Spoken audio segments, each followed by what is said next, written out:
All right, learning target 9 should be the first new piece of material here for logarithms.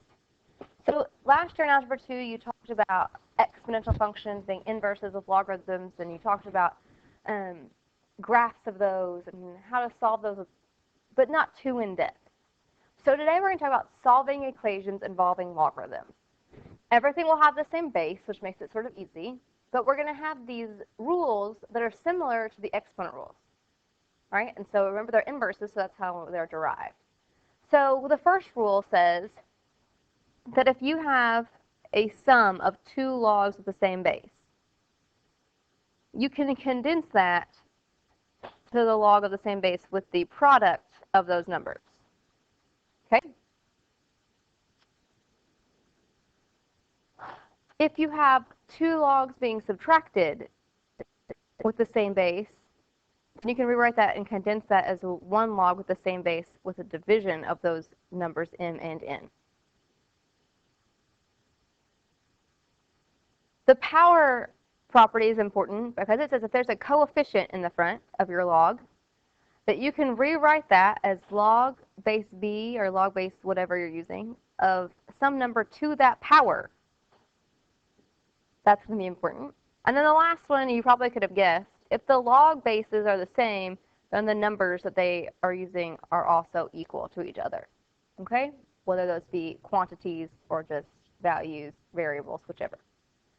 You have these on your note sheet. You'll have to look back at those. Okay? So,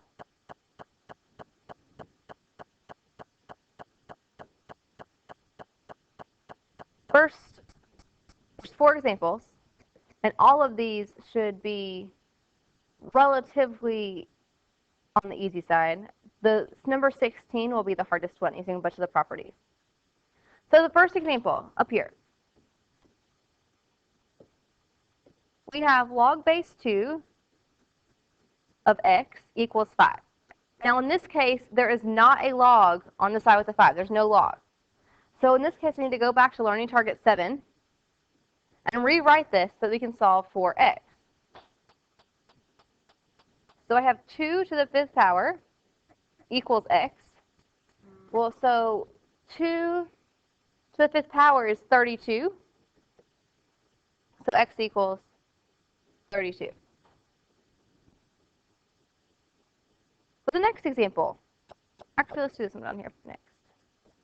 For the next example, I have log base 6 of the quantity 4x plus 4 equals log base 6 of 64. If you notice, the bases are the same. So just like when we did the learning target 3 problems with the exponent rules, I can drop off the logs, and I have 4x plus 4 equals 64. So 4x equals 60 and x equals 15. Again, that's not too difficult. The last 2 examples, though, we have to use the exponent, or the logarithmic properties. So on the first one, we have log base 7 of n equals 2/3 log base 7 of 8.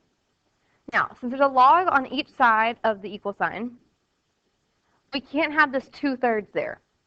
We can't divide by or multiply by or anything like that. There's logs, and we have to make sure we have just a log base 7 of some value.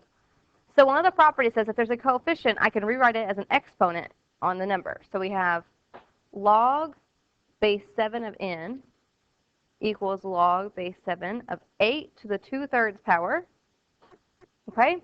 And so then, since the log base 7s match, I can just rewrite this as n equals 8 to the 2/3 power. And if we use our calculator,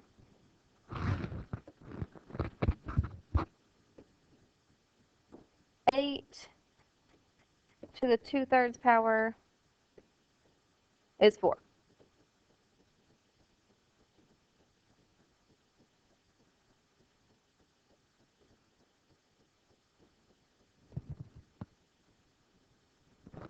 All right, so just use one property in that one. Now I've got one more example, and this one's going to be a little property heavy. So we see that we have log base 6 everywhere. That's nice. But I need to condense the left-hand side of this equation so that it has one log base 6 and not 2. All right, so the first thing I notice is that I have coefficients on both of these logs. So I need to rewrite those using that power property used last time. So log base 6 of 4 squared minus log base 6 of 16 to the 1/4 power equals log base 6 of x. I'm going to go ahead and simplify those. So log base 6 of 16 minus log base 6 of 2 equals log base 6 of x. Now, again, looking at the properties, when you have two logs being subtracted, I can rewrite that as a quotient. So I have log base 6 of 16 over 2, and that equals log base 6 of x. And so now that the logs match, I can drop that part off. So I have 16 over 2 equals x, and 16 over 2 is 8. So x equals 8. That's the whole entire premise. So some of your questions are going to look like number 13, where you have to rewrite them.